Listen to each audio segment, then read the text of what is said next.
Hello everybody, my name is Brady and I'm a 19th century American historian and we are back with another React video. And today we're going to be checking out more Atun-Shei films, Checkmate Lincolnites. I've seen a video from this series. I did a video on it about 200 days ago.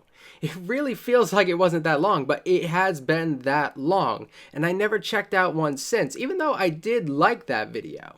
But a lot of you have found me through that reaction video recently because YouTube's recommendation process is kind of random sometimes.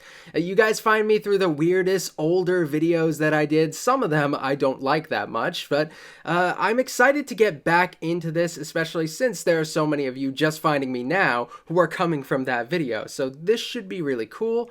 The video is called Confederate Destroys Yankee with Facts and Logic. You can tell that this is the first one because of that dated reference there. This is clearly when Ben Shapiro was a meme. I guess he's still a meme, but this is when you have the I'm gonna destroy this liberal with facts and logic, and facts don't care about your feelings. That's when all of that was going around. That was the go-to thing to destroy somebody with on Facebook.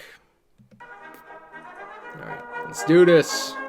Hello, good evening, and welcome to Checkmate Lincolnites, the program where we destroy the pernicious lies of Republicans, carpetbaggers, Yankees, scallywags, and delineators of the sable character, using facts and logic. My guest today is the man who runs the lion-thieving, Freedmen's Bureau-loving YouTube channel, Atun-Shei Films. Here he is, the dollar store Jamie Lannister himself. Sir, welcome to the program.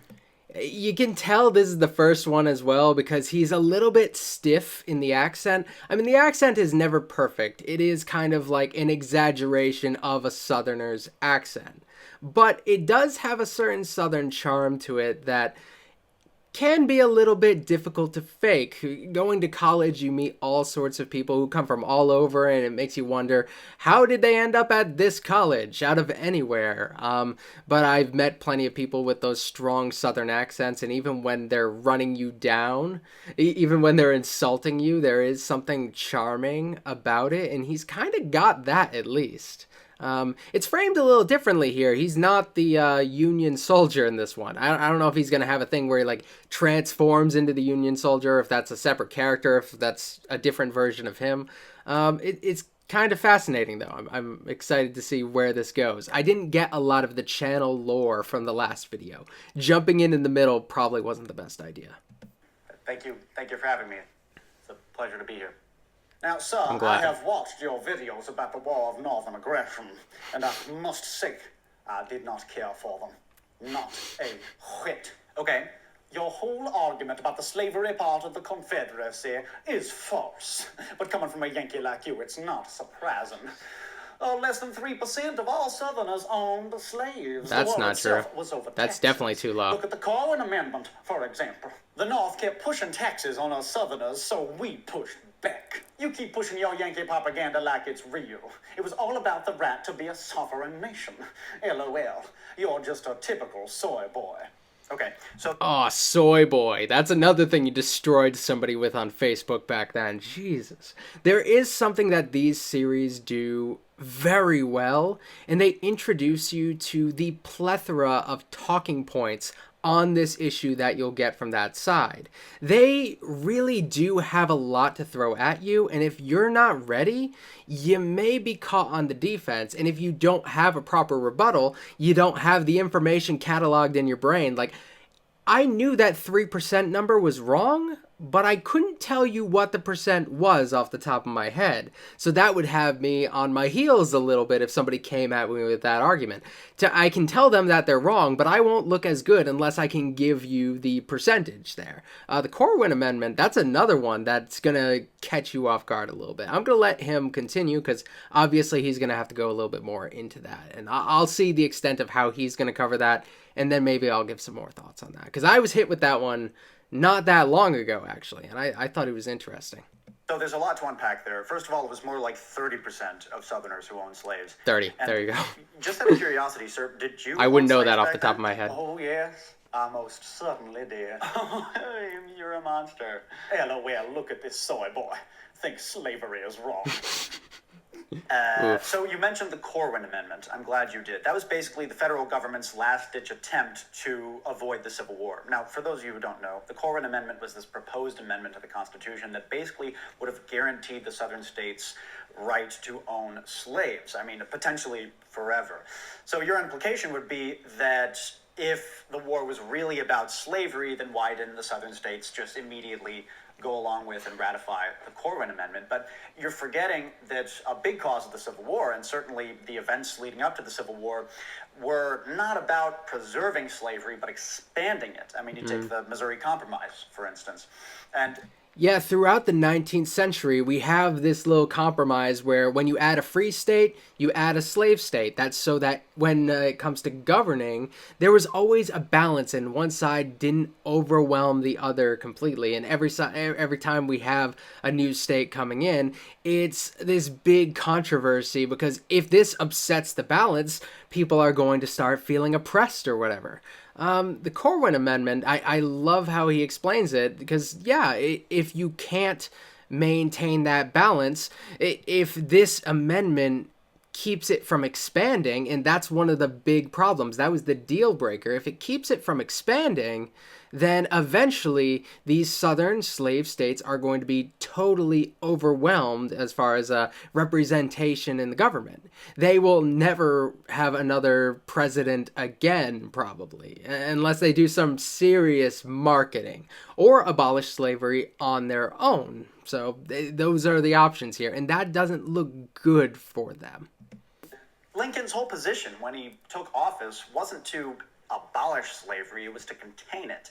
And this went directly against the Confederacy's ambitions. They not only wanted to expand slavery to the territories, they wanted to conquer Cuba and Mexico and make those into slave states as well. But you won't really hear that from people who endorse the lost cause myth. The USA had slavery for 89 years. The Confederacy only had slavery for 4 years. When the Civil War was over, the Union still had slaves. There is your myth. That is so annoying. Oh my god. That is like one of those really hacky arguments that look great. And all of this feels like it's coming straight from Facebook, and I know I keep saying that, but that it really does have Facebooky vibes because I've not used Facebook outside of like Messenger or whatever for years. But this is the type of stuff you would hear on this sort of stuff. Yeah, that sounds good, but you could easily throw out another hacky argument in the other way. I could say that the USA had slavery for this percentage. I don't know the math. I could do the math, but I'm choosing not to. This percentage of its existence. The Confederacy had slavery for 100% of its existence. That would be just as much schooling the other side, and I basically said nothing. The United States was founded on the principles of liberal democracy. The Confederacy was founded to preserve and expand the institution of slavery. And for those 89 years, where do you think most of the slaves lived? I can tell you it sure as shit wasn't Ohio or Massachusetts. Aha! Still waiting for you to address your own state's, Massachusetts' racism. Remember how they used emancipation to chase the blacks out of the state, knocking the black population from 5% to 0.8%? That's a bullshit argument, but I'll buy it. Okay. Did I ever deny that there was racism up north? Everybody knows that Boston is the racist San Francisco. I made 2 whole videos about King Philip's War and talked That's a fun way to think how about it. England was basically founded on Native American genocide. Your time. Yeah, it's really about like how weirdly into defending their history the South are in this case. I don't want to generalize and say the South. The people who happen to endorse this particular narrative. That's the one thing. Like, I get into history and I kind of recognize that it's a complete down note and that things are better now than they were back then. I am not yearning for the days of colonial Rhode Island. That's definitely not something that I'm thinking about. It seems like a lot of people are yearning for an idea behind the Confederacy, which of course is going to raise some eyebrows because, like, what do you want there? It seems like it can't fully be separated from slavery given its founding. But I also think there are some people who might be a little bit more well-meaning than that and just use it as a representation of like the debate between big and small government. And if they choose to do that in the modern day, that's fine. I don't think it's very wise to use Confederate symbology for that sort of thing, but there is something underneath that argument that I can recognize could be genuine. But other than that, I don't really know. Time is coming. Let me go back. About how New England was basically founded on Native American genocide. Your time is coming. You Perine, goody two-shoes New Englanders still celebrate your murderous generals like Nathaniel Lyon. I don't think we do. Just wait until the sons of Confederate veterans invades New England and treats his grave the way it merits, and we won't be using crayons. No, nobody gives a crap about Nathaniel Lyon here. Maybe people. I want to get into the mind of the person making this comment, and try to understand what they're seeing. Maybe if they're engaging in these debates, they'll see Northerners and have to defend Nathaniel Lyon, which I don't think they should. I don't think you should let people do the whataboutism. Like, if you're condemning the Confederacy, that doesn't necessarily mean you have to defend the alternative. I think that's one of the biggest problems with this debate, because it's become so binary that people feel like instinctively that they have to defend the opposite side of which they condemn, which that doesn't have to be the case. You can recognize that there's a problem on both sides. That's why this debate has become so incredibly toxic, and why I kind of avoid the Civil War, because nobody's really going to have a problem if I condemn maybe Zachary Taylor or whatever. They're not going to cynically try to argue in his favor. They'll usually take things on the face of it. This seems like it's become so incredibly political in a modern sense that it's just so hard to find good faith people arguing the issues. It's very cynical. And I know I overuse that term, but that's probably the best I can think of for this.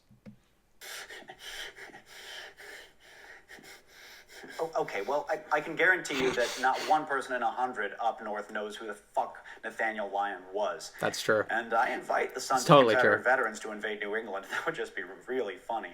I don't know if I want that. You haven't dared to criticize. In a modern sense, like maybe at the time he made that joke, that sounded funny. Now it doesn't sound funny anymore in 2021.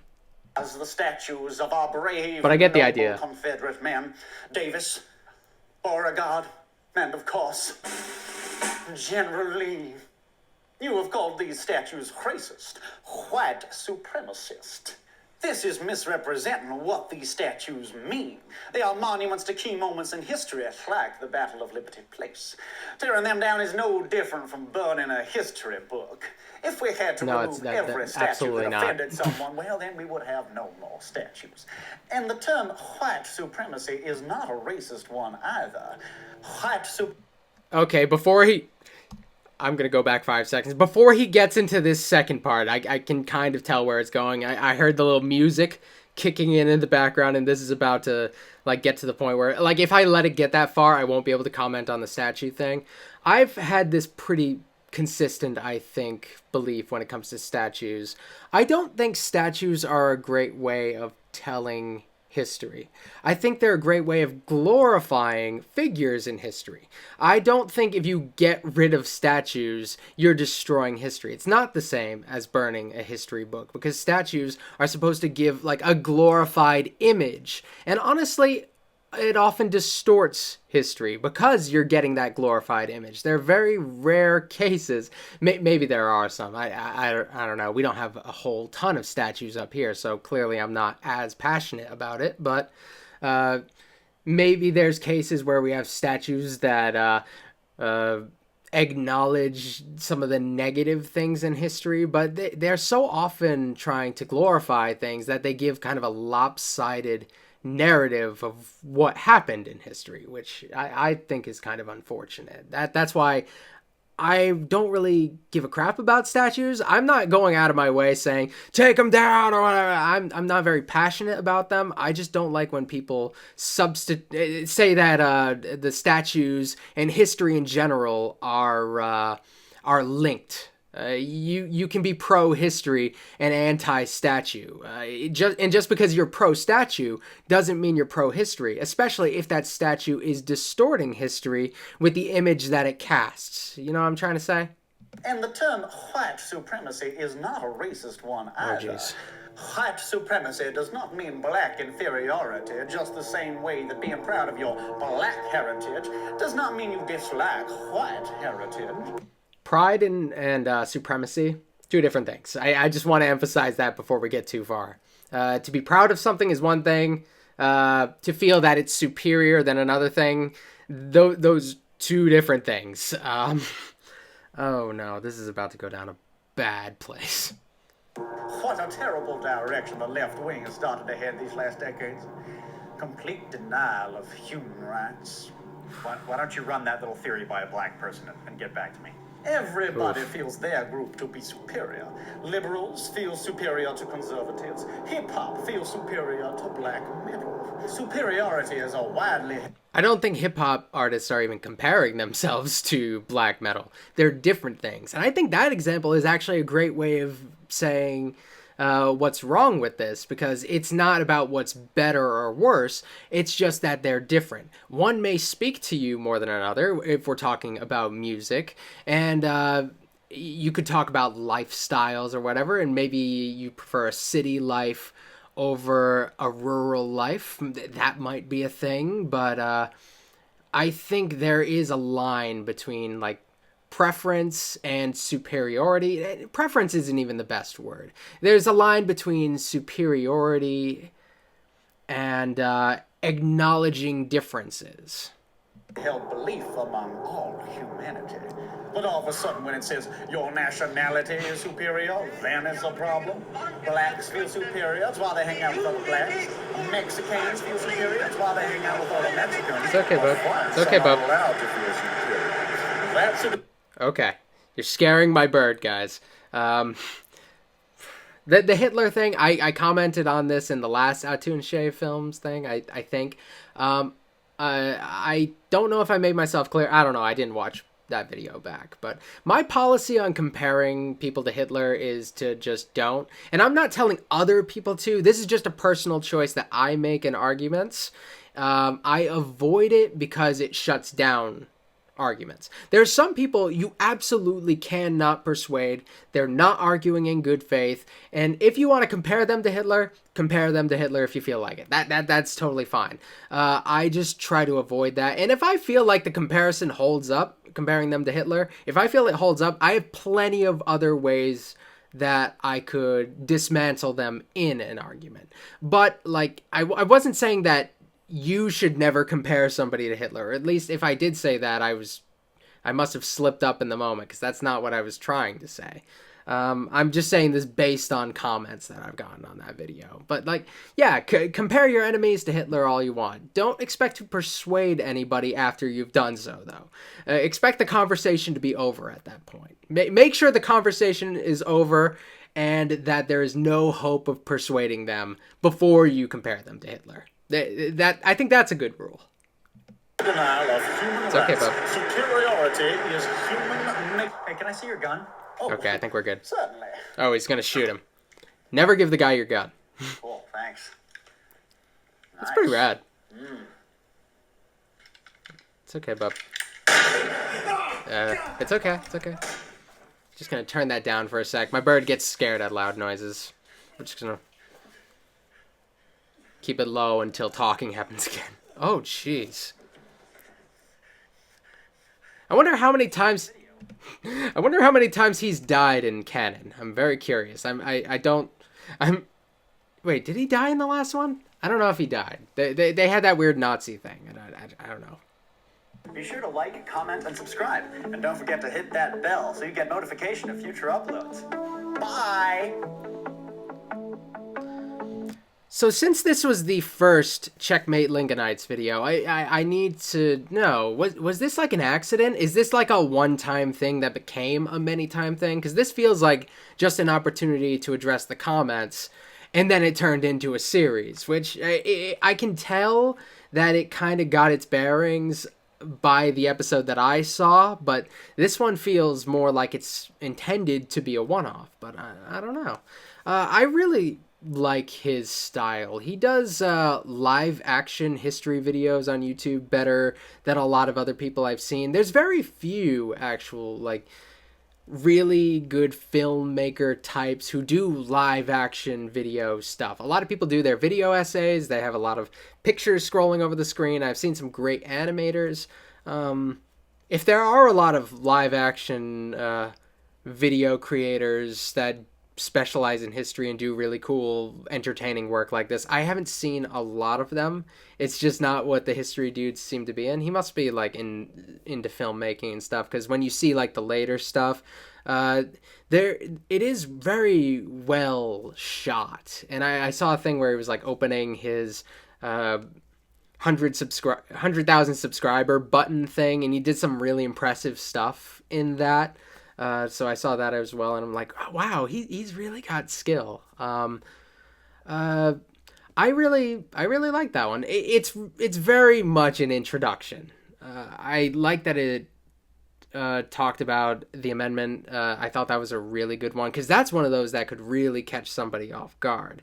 And it really speaks to the area in which I study. When I open my videos and I say, I am a 19th century American historian, I'm kind of simplifying it a lot. I do a little bit of late 18th century, and I don't do as much of the late 19th century. I don't focus as much on the Civil War and after, though I do a little bit of Civil War stuff, because that's the natural consequence of a lot of the stuff that comes before, which is the stuff that I do study a lot more. Like that early American Republic through the age of Andrew Jackson sort of stuff, and not just like the Jackson presidency, but like the idea of Andrew Jackson, all that sort of junk.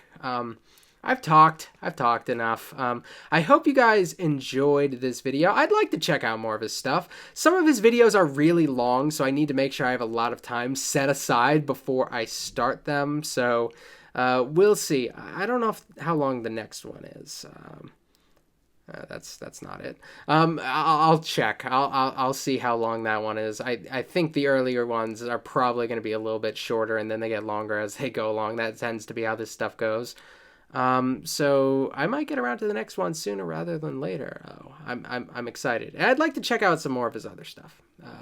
The King Philip's War thing. That made my ears perk up a little bit. I think that would be a lot of fun. All right. Thank you guys for watching. Like, comment, and subscribe. Become a channel member. I do videos every day, and if you become a channel member, you get to participate in a monthly Q&A/vlog video where I talk about the channel and I answer your questions and do stuff like that. And you can help me buy new equipment for the channel. The members recently helped me get a new camera, not as much for this type of stuff, but for some other stuff that I have planned that I talked about in last month's Q&A. So I got lots of plans for the warmer months. Right now it's going to be hard to shoot outside because it's New England and it's freezing. It was just snowing the other day, so whatever. I'm done. Bye guys. I've overstayed my welcome. Bye.